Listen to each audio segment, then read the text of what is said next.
Welcome to the Exceptional Sales Leader Podcast with Darren Mitchell. If you're a sales leader looking to take your leadership to a whole new level, then this is the podcast for you. We'll be exploring tips, techniques, and strategies to help you take your leadership to the exceptional level and allow you to enjoy more money, more meaning, and better sales results.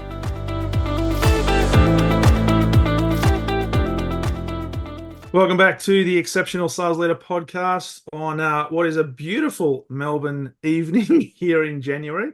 And I have the absolute pleasure of speaking with Mr. Mike Maynard all the way from, let me get this right, is it Chichester? Is that how I pronounce it?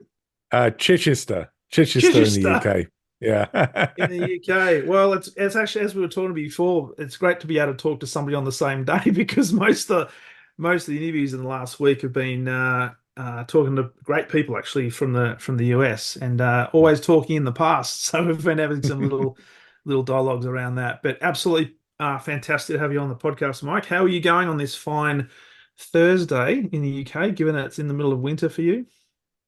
Well, we've actually got some sun today, which is the first day, I think, for about 4 weeks that we've had any sun. So it's definitely good halfway through the day. So things are going well. And it's great to be on the podcast. Thank you very much for having me on, Darren. Absolute pleasure. And we there was a slight hiccup because we were supposed to record this yesterday, and I will thank you officially on the podcast for your graciousness to be able to reschedule. So I do appreciate that. Now, for the listeners, you're the managing director and owner of Napier Group, PR and marketing agency for B2B tech companies, and this podcast goes out to lots of different sales leaders and salespeople. And I'd love to explore a number of topics around marketing and also campaigns and so forth, because particularly this time of year, 2024, the start of the year, there's a lot of organizations trying to get a fast start to the year. And they're looking at their marketing budgets, looking at what they're doing in the marketplace and how do we generate leads and more visibility in the marketplace. So there's a number of different areas I'd love to delve into. Before we jump into that, though, I'd love if you're able to just give us a little bit of a background on the world according to Mike Maynard in terms of what got you into this particular industry and what led you to starting and running a very successful PR and marketing agency? Oh, great question. So started my career actually as an electronics design engineer. Realized I wasn't actually a brilliant design engineer, but I was actually really good at talking about technology. So I moved into technical sales, and I worked in channel sales first, and then for a semiconductor manufacturer. So doing technical sales around Europe, ended up running and what they call an apps team, which is technical sales team across Europe for a semiconductor company. Then, wanted something different. It was hard to really move on in an American company if you're based in Europe. So I decided to move into marketing. And ran marketing in Europe for 5 years. And then rashly, my company sent me out to do a management training course, a residential 1-week training course. The last evening, the bottles of wine get open, you have a few drinks. Someone said to me, "Oh, Mike, you should run your own business." And looking back now, I think what they were a really nice person saying, "Mike, I will never, ever want to be your boss." But, at the time I thought, oh, that's clearly, I should run my own business. And literally 2 to 3 months later, the agency I was using approached me, the contact I worked with at the agency, and said, "Look, the 2 founders want to sell. Why don't you buy the agency? You know about marketing." At the time, I knew nothing about agencies. I thought, can't be that hard. So bought a technology agency, a technology PR and marketing agency, around about 2 to 3 weeks before the dot-com crash, and found out that actually it really was bloody hard. Wow. Just before the dot-com crash. Yeah, I mean, literally, so when we bought the agency, we knew we had to replace the phone system because the phones didn't work properly. So we're getting a new phone system installed, and it got delayed, and there were issues, and people couldn't phone us. And I remember at one point saying, "Look, honestly, the only phone calls we get are either someone phoning up to cut their budget or cancel all the work. So let's not stress about the phones not working. Let's just leave it for another couple of days. It'll be fine. They can email us or do something else." So it was definitely a challenging time those first couple of years, and definitely impacted, I think, how cautious we are as a business, and we run the business fairly cautiously still. It's a really interesting I guess, situation there. So you're working for an organization, and they've probably given you some feedback to say, well, on the one hand, it depends on how you look at it. You can say, well, you've got this entrepreneurial flair, Mike. You'd be really good at running a business. Or they might be saying, you know what, you're a really hard person to manage. But from your Yeah, point of view, was there a catalyst that tipped you over the edge and said, why not? And especially in those early years, particularly as you just described, just prior to the dot-com crash, what were some of the key lessons that you learnt from that phase that you've taken forward now? You mentioned that you're quite conservative as an organization in terms of how you approach things, but were there other key lessons that you've taken from that time that's held you in good stead, and particularly not just how you run your business, but the clients that you deal with right now?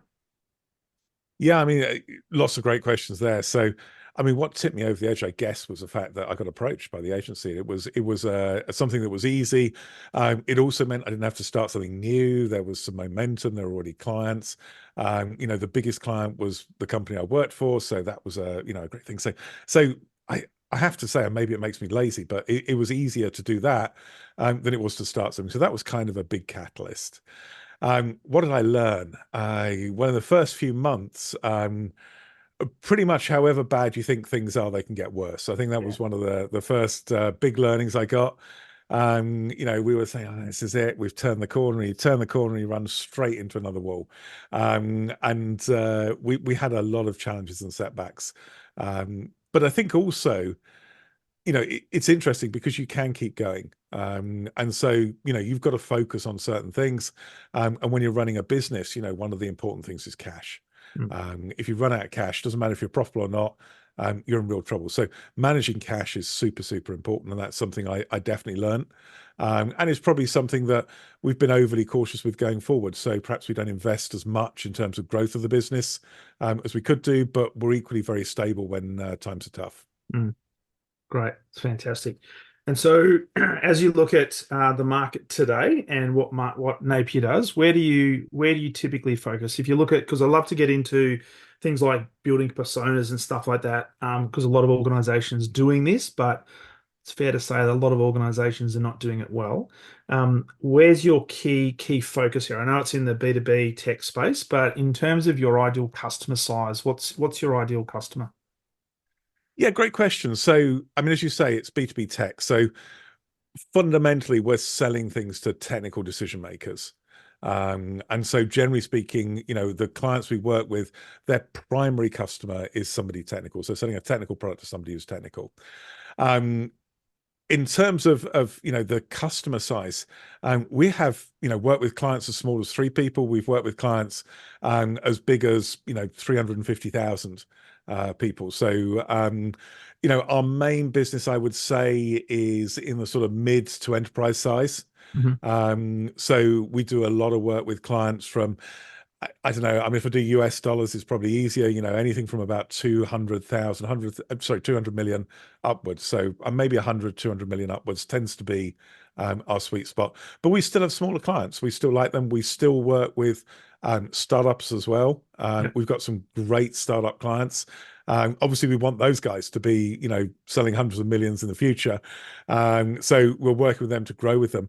I mean, the reality is, when we started with our current biggest client, they were about $100 million worldwide. And these guys are now 9 billion worldwide. So they've grown massively as we've grown with them over a period of about 30 years. Wow. And I think the agency it's super focused on the audience that we reach. And so to a large extent, the size of the client is not so important. The ambition of the client matters. I mean, clients that are not ambitious probably aren't great fits for us.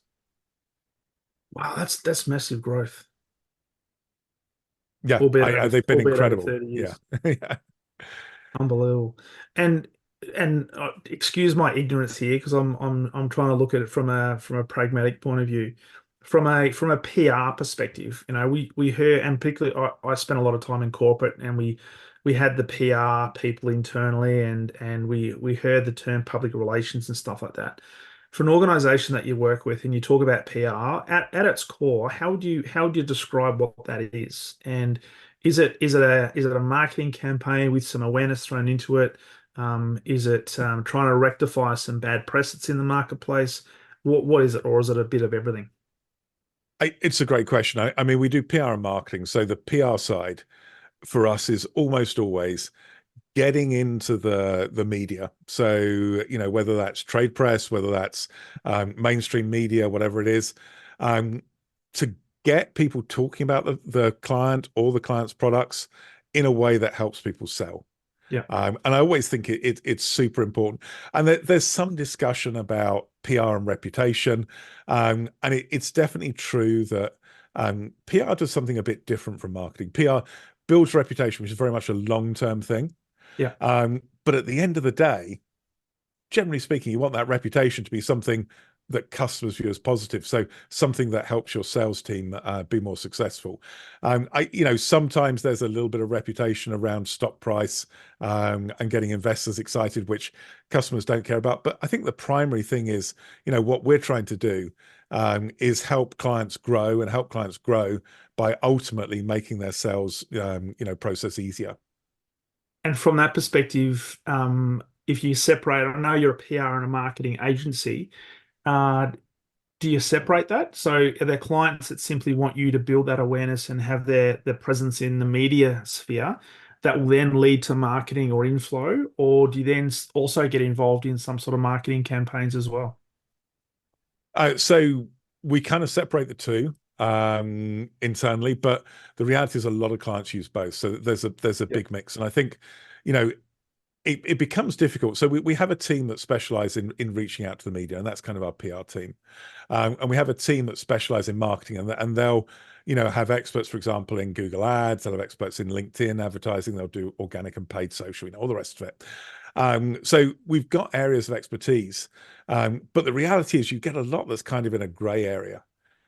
So if you want to write something that, for our clients explains why, this particular gizmo is great in this situation, and it's a technical piece, Yeah.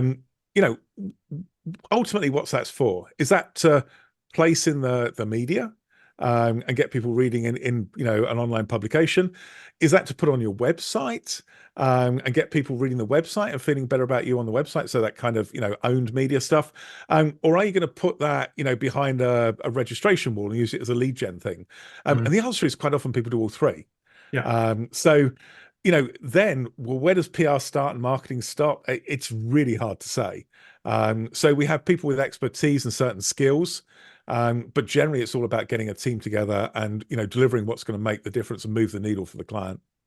And then it's obviously based on that, it's customized based on the need of the client and the industry they're in and what they're trying to sell, what they're trying to build awareness around. Yeah, and most marketing is highly customized, particularly PR. Yeah.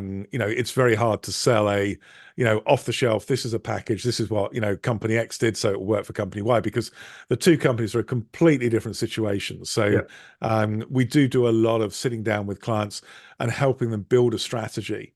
I think there's two things you've got to do when you're running campaigns. One is you've got to work hard, you've got to run fast. Mm. And the second and the most important thing is you've got to run fast in the right direction. And I think all too often we see people, particularly in marketing, going, "Oh, we're going to do this." They run off in that direction. It's actually not what they need. What they need is something else. So making sure you know where you're going first before you start sprinting, it's really important. And with that, it brings to mind the importance of things like customer personas and working with your customers to, and how much of the work would you do then? And from your perspective, do you have a set definition of different personas that you then, I guess, educate clients on, or do you actually work with them to identify specific personas based on the industry or based on the customer? That's a great question, and it's interesting because we've have thought at times, and maybe we can have like off the shelf personas. Yeah. Um, it doesn't work. Yeah. And I think this is an interesting situation. You can have personas that are fairly bland, and I think when you talk about personas, you've got to be careful because people create personas and they'll say hey Darren, he's 21, he's young, he's athletic, he's a sports person, he goes out to really cool trendy bars. None of that is useful in marketing typically when you're in B2B. Yeah. So you create those generic personas and they're completely useless. And what you need to do is create a persona that really tells you why that person is likely to want to buy, your client's products, Mm. and why they might buy from somebody else. Yeah, And so thinking about those things, thinking about the challenges they have in their job, all the way through to, we say, well, one of the most important things you need in a persona is how are you going to get this guy promoted? yeah, Because if you're talking to someone in a customer and providing a product, if you can provide a product that, boosts their standing within their organization or even gets them promoted, you're on a winner there. absolutely. So I think it's really hard to do that and have a generic kind of persona that works for everybody because in reality, our clients are providing different products, they're solving different problems, and so you need different personas. Yeah. And how, based on your experience working in the industry, um, how how good are organizations and people within organizations at being able to identify those personas? Because my sense is that they're very good at understanding what their product is, but they're not necessarily as advanced in understanding who their true customer avatar is, for example. Would that be a fair Yeah, statement? I think that's really true. I think that you know, on average, companies could do a lot better job on Yeah. personas. And particularly companies could do a lot better job actually talking about personas internally. I mean, so we see three groups really. We see, organizations that really don't do a good job. They don't pay attention to personas. And so they're kind of shooting in the dark. And okay, they might get lucky. They might, run a campaign that works really well. But let's be honest, some of that's luck, or Mm. intuition, you might want to call it. We have, clients that do a really great job on personas, and they'll be talking about those personas across the organization. I think one of the important things to say is a persona is not just for marketing, a persona is for sales as well. Yeah. And you need to tie the two together. And the problem is you get this third group that kind of sit in the middle where maybe the marketing team has created some personas, and then they don't really talk about them, maybe don't look at them. There's some vague reference to them occasionally, but it never really flows into sales. And so you've kind of got this, half-hearted effort at personas. And so sales will ask for leads and marketing will go, well, how can we generate leads? Oh, this persona, we definitely get leads from them. And sales are like, we don't care about those people. We want what persona B. And so I think, using those personas and using them across the organization is super important. And generally people don't do a good job of that. Are you saying, Mike, that we need to have marketing and sales actually talking to each other? Well, I don't know about talking, but maybe just get them in the same room initially, and try and That'd be a encourage them good not to start. fight. It's, Because the thing and my experience on this in personas, and I was in an organization where we did a lot of this work. The challenge was marketing had their own personas, the sales team had their own personas, but it was always from the company's perspective looking out. It wasn't from the customer personas looking in because different customer personas, they got different personality traits, different ways of thinking, different ways of processing information, and they've got different decision-making criteria. So we need to understand what the buying behavior is of those personas and then build campaigns around that. Because if that matches, then it should make it easier for the sales team to do the thing that they're paid to do. yeah, absolutely. And I think, for some of our clients, they do a really good job. And one of the groups of clients that work really well, some of these sort of international companies that are doing a low hundreds of millions of dollars, because typically with us being technology, a lot of those clients are American. Yeah. So headquarters in America. Europe is seen as a satellite organization. So you have a guy you put in who runs sales in Europe. And then you build that organization up and you put some marketing in Europe eventually. That marketing guy, whether it's official or unofficial, like the boss he cares about is the guy running sales in Europe, Yeah. because that's the person that has all the power in Europe. And I think that can actually be quite a good way to organize things because marketing then, particularly in Europe, is very focused on what they can do to make sales happy. Mm. And that's really important. It is. It is. And my own experience on all this and working with lots of different organizations is um, a lot of companies are too self-focused and not enough customer focused. And the problem focused. So a lot of the marketing materials, a lot of the proposals, a lot of the pictures, a lot of the presentations are all geared around how good we are and we have the best product, the best widget, the best solution, and not enough on, okay, and this is probably understanding your buyer personas better. What's the problem you're trying to solve? Because if you can't articulate that, the customer's going to be sitting there thinking, so, so Yeah, what? I mean it's a problem we see a lot, and a lot of it is because technology companies tend to be driven by engineers, and the engineers are focused on the product and the technology, and not necessarily on the customer.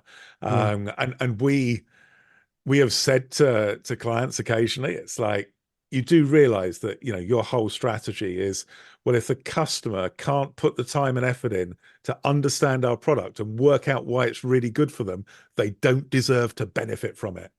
And you think, you know, that's a bit ridiculous, but actually, you know, it's almost like that. Companies don't think from the customer point of view; they think from the product point of view, yeah, and they think from the point of view of people who've worked 20 years developing this product. You know, put their yeah, whole lives into it. Um, and customers are different. Customers don't think about the product as much as the people developing. It's not the only thing they care about, no, and they often don't have the time to do the research. You've got to help them. yeah, absolutely. So from a PR perspective, that's one thing, understanding those personas. From a marketing perspective, then once you get marry those together, what are some key things that organizations, because there'll be people listening to this and thinking, well, we've got a marketing budget, we've got to try and improve our reach. We might have to do some PR work to try and get some media exposure or maybe open up some channels perhaps we haven't, but we want to do more marketing. What are some things that we need to be looking at in terms of like return on investment? So I know that there's five key things that you typically talk about in relation to that to increase that. What are some of those key areas that we should be focusing on around returning on investment for marketing? So return on investment is, I mean, it's a really interesting thing because there's not a consistent way to understand what the return is for different clients. And I think, you know, should people look at optimizing return on investment? Well, there's definitely ways to do that. Yeah. And there's definitely things to look at. But actually, what people should look at is what they're trying to achieve, that return thing. And I think all too often companies focus on the investment rather than return. Mm, And actually, what you should be doing is swapping that around and saying, well, what are we trying to achieve? How much is it going to cost to do that? And is that then worthwhile? Rather than we've got, you know, $10,000, you know, we're going to put that into marketing. How much is it going to give us? I mean, that's completely the wrong way to do it. Although unfortunately, it's the way a lot of people do actually approach this. So I think what you need to do is understand what that return is. And typically, there are steps, and people talk about customer journeys, obviously, but there are steps to people becoming a customer. And so you've got to understand, you know, where you've got problems in terms of that journey or that sales funnel, mm, how you're going to fix them, what you're going to do to fix it, and then how much it's going to cost and what benefit is that going to give you in terms of increased sales. And I think that's really the place to start rather than start looking at, you know, optimizing an equation with artificial numbers is, you know, let's start off with what the return is, what we're trying to achieve, and then build campaigns that can do that with, you know, investment that makes it profitable. So, you know, very simply, if you're going to generate, I don't know, $100,000 of sales, you make 50% margin.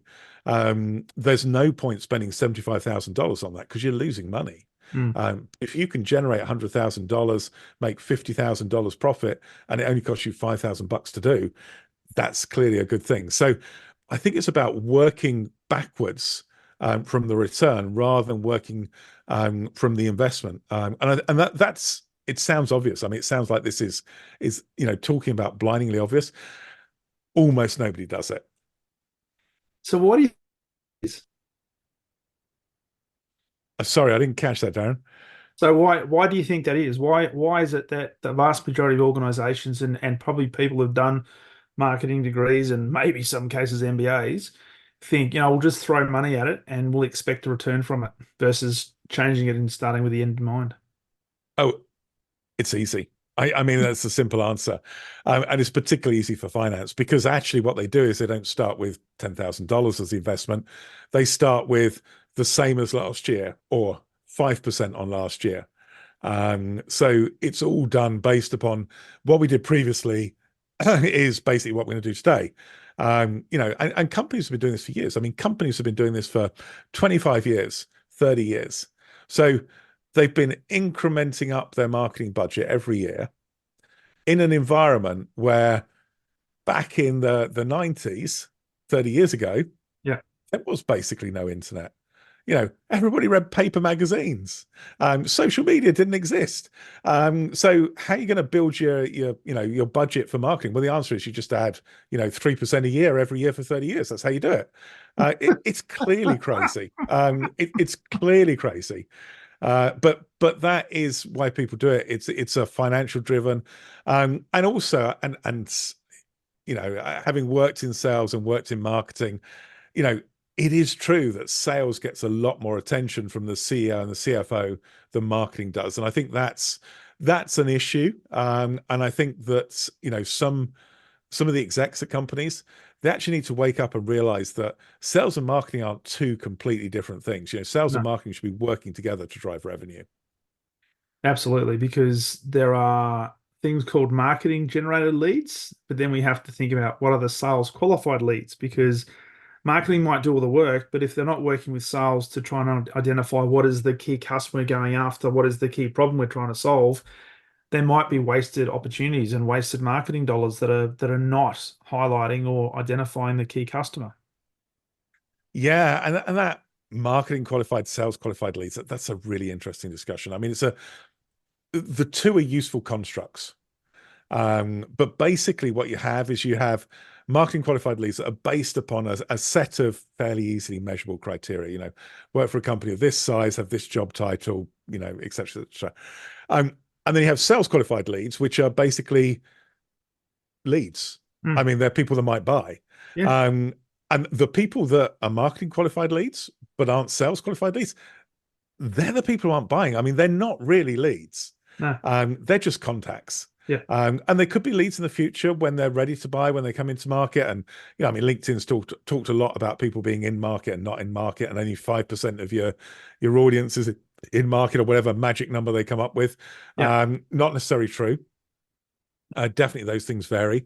But the reality is, if you look at your marketing qualified leads, maybe 1 in 20 is really ready to buy. So in reality, you're looking at something that's 20 times higher in terms of the number than what it should be. They're not leads. Yeah. They're 20 times your leads. Yeah.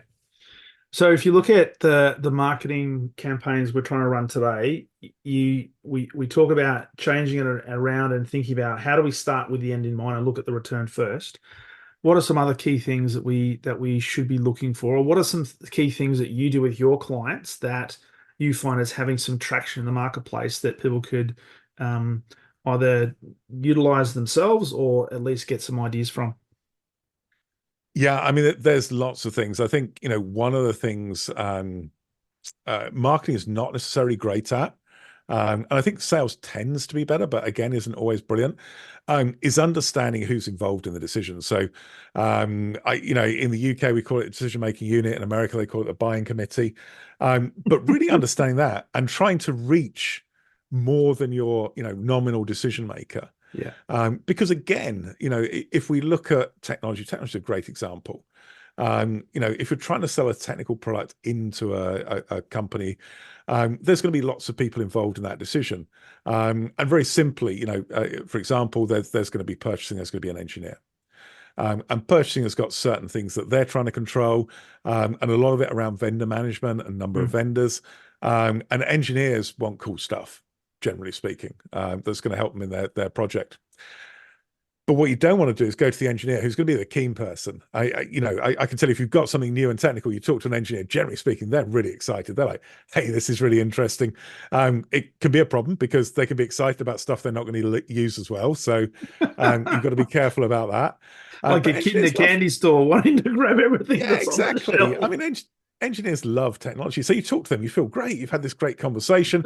And whether that's an engagement on social media through marketing or whether that's a sales conversation, you think it's great.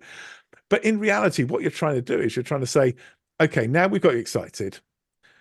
there's this guy in purchasing. This guy in purchasing actually has a lot of control, and Mm. typically, particularly in large companies, they can control vendors and where they come in, and they can make it very, very difficult. And what you're saying is, okay, you're my best buddy. You're the guy that I'm trying to make really want to use this product. So the way to make you want to use this product is you've got to talk to purchasing and try and convince them that they should buy from us. And that's crazy because, your best ally is having to do all the hard work. So Yeah. I think what you need to do is open it out. And, in that really simple example, we've got an engineer and purchaser. You've got to try and reach purchasing. Reaching purchasing actually is very, very difficult for marketing, very easy for sales. So Yeah. it's an interesting challenge for marketing to actually do things useful for that reach purchasing people. So I think, that's really important is understand who's involved and who influences the decision, Yeah. and make sure you reach more than just your key buyer. Yeah. I was going to say, does PR play a role in that in terms of helping get access to perhaps the purchasing people that maybe a marketing person may not be able to? That's actually a really, really good point. So, PR is great because PR has very broad reach. It reaches a lot of people. It's bad because it's very broad. It's not very targeted, Yeah. because it's really driven through the publications you're reaching. But one of the things PR could do, and this is something I've had experience of, actually working in engineering, is the last thing you want to do is you as an engineer, you decide you want to use a product, and you go to your boss and you go, I want to use this widget, and it comes from Widget Master Inc. And your boss goes, who the hell is Widget Master Inc? And your heart sinks because you've got to do this. Well, actually, they're not going to go bust tomorrow. They're really good. We think the product's okay. You need to have that ability. But when somebody goes and says, we want to use a product from this vendor, their boss goes, cool, I know them, they're good. Yeah. And so, that's an important part of that buying process. And PR can be actually really effective at reaching all those bosses who maybe you don't know. Yeah. Maybe, you're not sure what role they're going to be in. That can be really effective. At the other end, doing really targeted account-based marketing programs can also be very effective at reaching those bosses and those other people in the decision-making unit as well. Yeah, and that's another topic in its in its entirety, and we could probably spend days talking about that. What I did want to get to just before as we when we wrap up, we'll talk about AI. But um, any other key things that around marketing that we haven't covered that we think we should sort of mention? Yeah, I think, we mentioned that marketing and sales need to work together, and there's kind of this flow of customer journey. And we've got to make sure that we move people through that customer journey. I think what we need to do is we need to, obviously make sure we don't have this divide. And it's this MQL, SQL divide that is a really big problem. And it's a responsibility of both marketing and salespeople Mm. to actually overcome that. And I think particularly salespeople have an opportunity. So sales has never historically really been big fans of marketing. Um, and even if they are, they certainly never say it. The reality is most salespeople actually appreciate that marketing helps them in their job and it's really important, but they don't really want to admit that. Oh, Um, the classic thing, speaking as a marketer now, having been a salesperson, having done this, is you get an inbound call with someone going, I want to buy this now. Anyway, get off the phone. You're immediately like, I've just made this amazing sale. It's all down to me. No, it's not. It's an inbound call. It's like nothing to do with you potentially. Potentially it is, but potentially not. But I think sales has got to understand that marketing should be there to help. And so sales should be really clear about what they need. And quite often, that the way marketers and salespeople fall out is that marketers provide a bunch of leads and salespeople go, they're all terrible. yeah. So firstly, Yeah. salespeople, 1 in 20 of your potential prospects will actually be in market ready to buy. So don't expect 100% of those marketing qualified leads to be ready to buy, because they won't be. Yeah. Qualify them out quickly. But also give useful feedback. Tell the marketing team what's not relevant. And if it's based on a job title, if it's based on particular companies, marketing should then be filtering those out, and they shouldn't be marketing qualified leads then. No, Because that's it. ultimately, if they've got no chance of helping sales, they shouldn't be qualified leads at all ever. Yeah. So really push back on that marketing qualified lead definition, because that's going to help marketing teams build campaigns that actually generate the results. And then I think also understand that marketing is doing a lot more than just driving leads. So not always the case. I mean, you look at, things like SaaS companies, often marketing is very focused on lead generation. Mm. But the reality is the best SaaS companies, they do amazing PR as well. They do amazing awareness. You know, Salesforce still does some great PR, even though everybody's heard of Salesforce. Yeah. So I think you've got to understand as a salesperson that marketing needs to look at the top of the funnel as well as the bottom. And equally as a marketing person, you've got to understand that you need to be focused on generating those high quality, useful leads at the bottom of the funnel, as well as working on the top on the PR, maybe the more fun stuff. Absolutely. And I was laughing just before because as you were talking about that, I'm just having visions of when I was working at some big telecommunications companies here in Australia a number of years ago. We always used to point the finger at marketing for not giving us the leads. When in actual fact, when you look at it, we weren't the ones doing the qualification hard enough, and we were looking for the easy. Well, let's just roll out and we'll have some conversations, drink a bit of coffee, and close the deals. And when that wasn't happening, we're thinking, what the hell is wrong with marketing? It's not. It's not And I them at can all. guarantee that at the same time, marketing were pulling out, one of the contacts in their big long list of marketing qualified leads, and they were going, "Sales aren't calling anybody." And look, hey, we've got this contact here that's obviously a great lead. They're not Yes. calling anyone. It's all sales' fault. So it's just not productive. This sales marketing, No. animosity, and working together. I think one of the things that's really changed has been COVID. Mm. Um, and actually, and I know you're in sales, I know your listeners are in sales, but the reality is people talk to sales much less now than Yeah. they did prior to COVID. And that's a huge problem for businesses because salespeople could walk around a customer's site. They could be talking, they go, "Oh, what they got? These guys saying, oh, really? Okay, yeah, we can maybe help them with this. We can maybe do this, Mm. and they get lots and lots of intelligence with those face-to-face meetings. Now, the number of those meetings has dropped, particularly face-to-face on Yeah. site. Yeah. And so it's actually more of a challenge to sell now. It's much more difficult. You've got far fewer opportunities to identify where you can help. So sales is actually more reliant on marketing. And if you look at the research, I mean, Gartner did something where they look at, where people spend their time during the buying process. And Gartner's saying people are spending a lot more time on self-directed research, fundamentally reading marketing materials on the web, and less time talking to salespeople. They're still talking to salespeople when they're ready to buy. Yeah. But the problem is, if your marketing's poor, you can be ruled out of any chance of selling anything before That's the it. salesperson even gets involved. That's it. So it's so important to work together, and even more important now.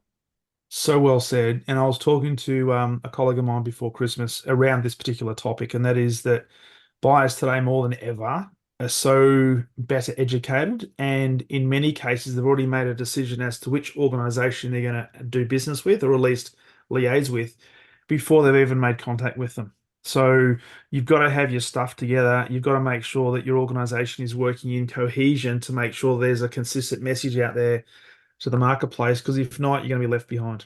You're going to be left behind. Simple as that. Absolutely. And I think, the sales role is going to change. I mean, one of our clients said to us, and I think it was slightly tongue in cheek, he said, I really don't know whether in 5 years' time we're only going to have 10% of our sales force that we've got now. And marketing is going to be much more important.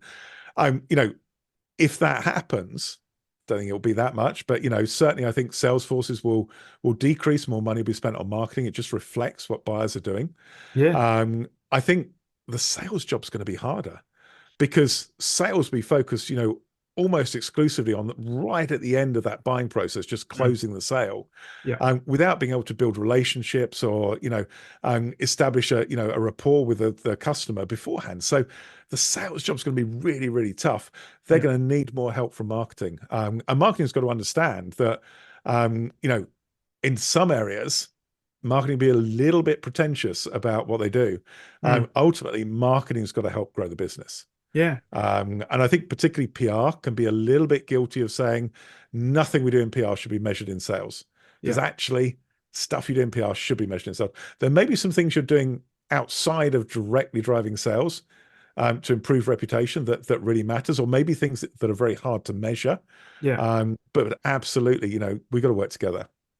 And in doing that and being intentional, who knows, in a situation 5, 10, who knows, maybe even 12 months time, you may actually have some hybrid roles where you've got sales and marketing in the same role. So marketing may take on more of a sales role, etc. Who knows? I'm just crystal balling here. Well, I'd But kind of argue that that already happens, Darren, because I mean, I think, people talk about sales enablement. I mean, sales enablement true. really is doing, providing those marketing materials for salespeople to use. So Yeah. I think that's already beginning to happen. I think trying to create a new discipline of sales enablement probably isn't the right thing to do. Yeah. But I think it reflects this, merging of marketing and sales, and that's kind of the edge of where it merges. And in fact, a lot of clients we have, sales enablement is actually marketing. Marketing produce Yeah. content for sales. So Yeah. I think that's happening. That's going to happen more. So based on all of this, it sounds like it's just so important, and people listening to this, PR is incredibly important, making sure you've got the right messaging out there in the marketplace, and hopefully people's ears are actually listening and eyes are seeing stuff you're putting out there. Marketing has to be consistent in terms of, what are we putting out there to incite a level of curiosity. Then they have to work, dovetailed into the sales teams as well to make sure that the communication is consistent. But also feedback has to, as you mentioned before, feedback has to be provided in terms of what's working, what's not working. Because when you're investing dollars in trying to generate, I guess, interest in the marketplace, you've got to have to measure that in some way.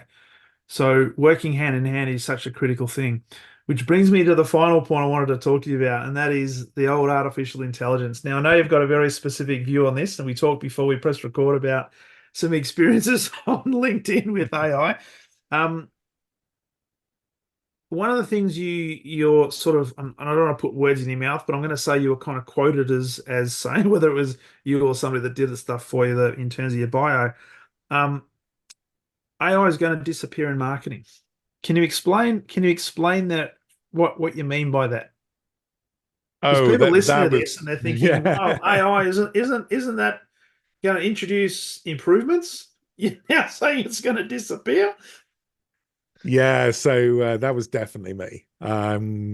Yeah, so today what's happening, particularly in marketing, is people for example, are doing AI.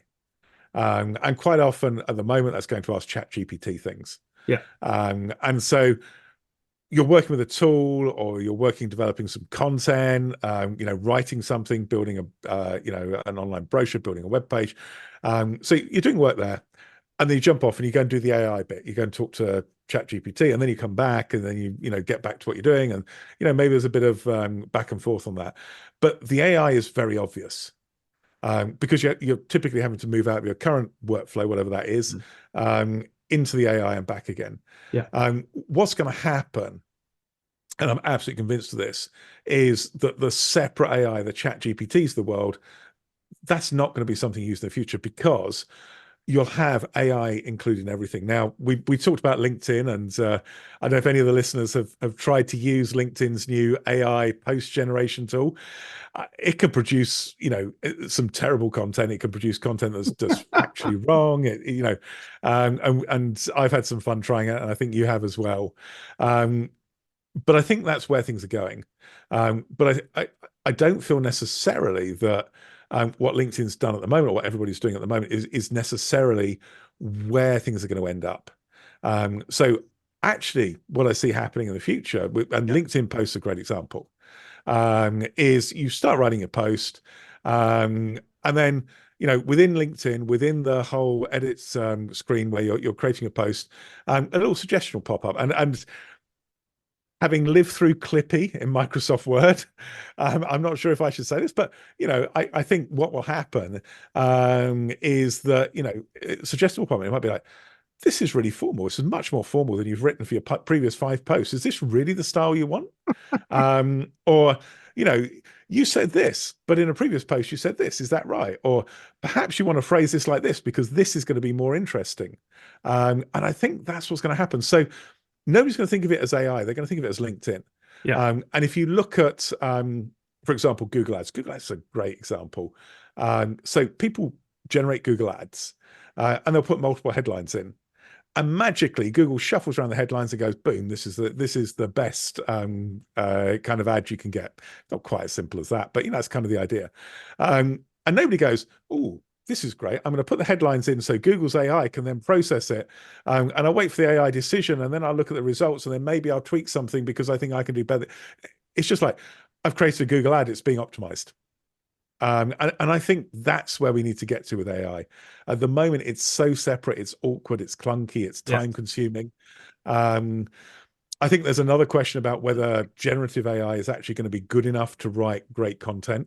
The thing, I always say to people in the Napier team is, having been an engineer, I know how AI works.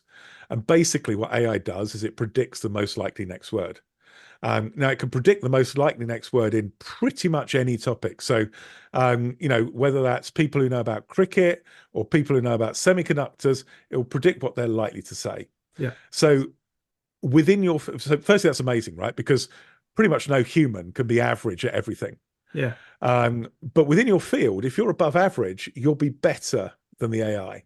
Yeah. Because AI is predicting the average, the most likely thing. So if you're above average, you're better. If you're below average, that's when you've got to worry. And normally I like saying this to an even number group of people, because you look around and you go, that means that 2 of you are safe and 2 of you better start training. So, I think it's interesting. I mean, AI is definitely going to keep transforming things.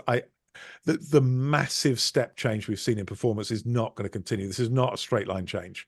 Yeah. So we're going to see bumps up. It's definitely going to keep improving.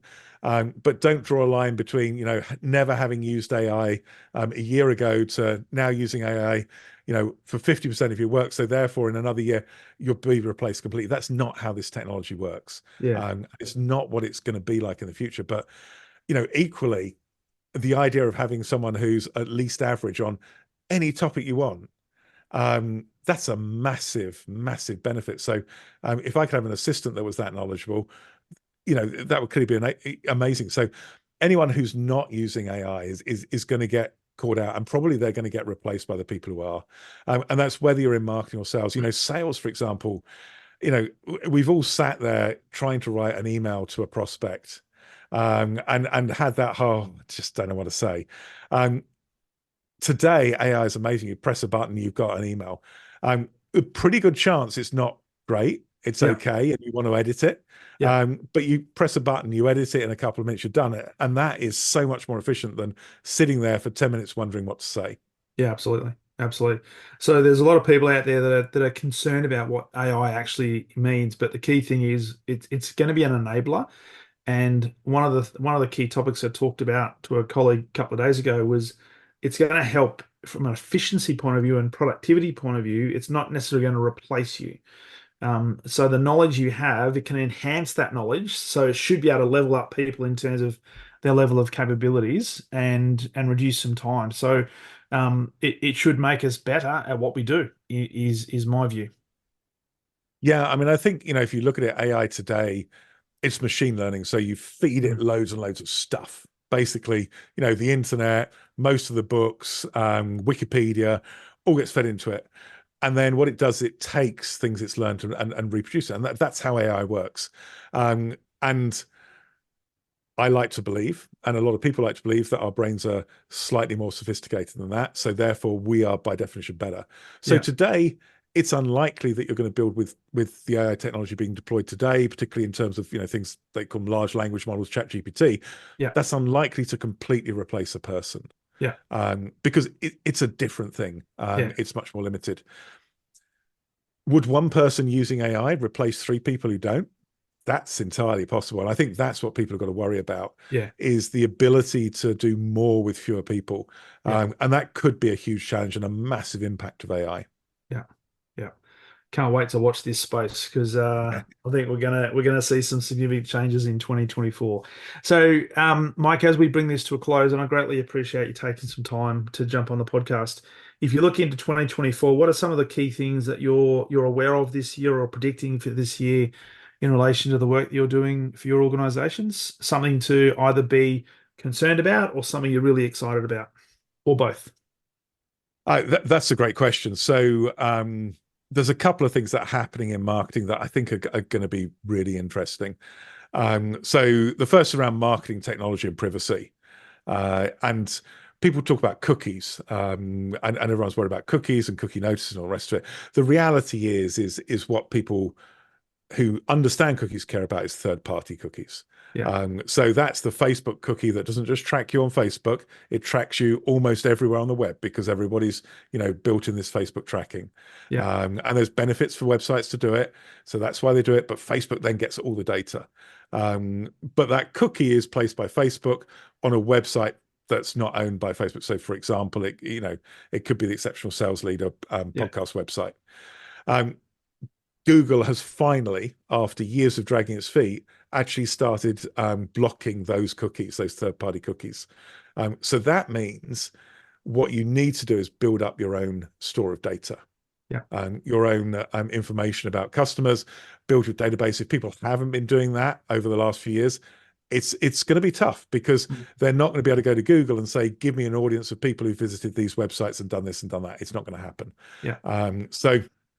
And that's the same with Facebook and the same with, a number of other advertising services. So I think cookies, it's very boring. It's very geeky. We've ended up with 1 million do you accept cookie banners. It's such a pain in the neck. Hopefully Google finally doing this will allow the EU, which has been the main cause of all these notices, to actually say, no, we're going to allow people to set preferences in their browser rather than have to have a notice. And hopefully some of these notices will go away. It'd be great. That has been talked about in the EU. So not having to say, yes, I accept cookies every time you go on a website, that might be a positive. And then I think, if we look more generally, people have talked about, ESG or CSR, so corporate responsibility and sustainability forever, really. And certainly a lot in the last 10 years. And a lot of companies have created campaigns that frankly don't have very strong foundations. They're talking about, making claims that aren't very credible. Something that I don't think a lot of people know is there's legislation coming in both in America and in Europe that is actually going to make it criminal to mislead people about in claims around environment and sustainability and things like that. And I think that when they start coming in and when people realize that you can't just claim you're environmentally friendly, whether or not you are, you actually have to be environmentally friendly. I think that's going to massively change the conversation.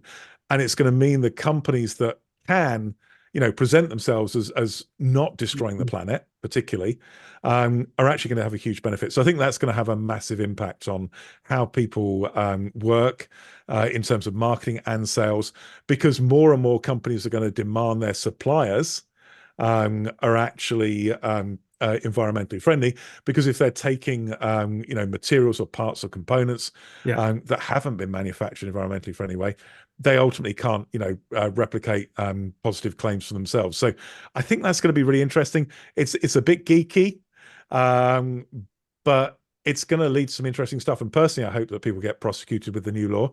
I'm sure the way this happens, it won't necessarily happen very quickly. There's been so much of this fake green claims being made that it's almost devalued companies that have actually been trying to be sustainable. So that'll be a real positive as well. And, another a thing that's going to drive people to really focus on helping the planet rather than just pretending. Absolutely. Awesome. Mate, it's been an absolute pleasure speaking with you. For people who are listening to this and like to know a little bit more about Mike and also Napier, where's the best place for them to do that? I've obviously mentioned LinkedIn. Great place to go. Mike Maynard. I'm the only Mike Maynard at Napier. The website is napierb2b.com. So NAPIER. B, the number 2, letter B.com. I'm sure your guys are salespeople, right? They're super smart. They know if I'm the CEO of the business, my email address is mike@napierb2b.com. I actually like people emailing me. So, your listeners will have worked out the email address. What I say is if you email me, I will actually reply. So give it a go. Well, I can attest to that because you've done it many times, including the last 24 hours. So if you'd like to get in contact with Mike, send him an email, but just make sure it's a worthwhile email. You're going to add some value. So I'll put those in the show notes. Mike, greatly appreciate you jumping on again, and it's been an absolute pleasure having you on the Exceptional Sales Leader podcast. Thanks so much for having me on the podcast, Darren. I've really enjoyed it. Awesome. Thanks, mate.